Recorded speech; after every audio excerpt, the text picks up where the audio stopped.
World's first gutter machine operated by electricity right in here, and making our first gutters. So we're gonna run some power from that thing here to a gutter machine. You think it's gonna work? Let's try it. And we made a gutter, and we're actually gonna use a bandsaw or chop saw. So we're gonna run the power from the truck, hold the gutter there, and we're gonna chop it.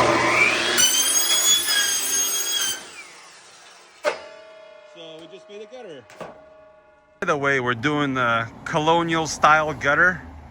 So it's kind of like this fascia looking thing. We call it Spanish curved.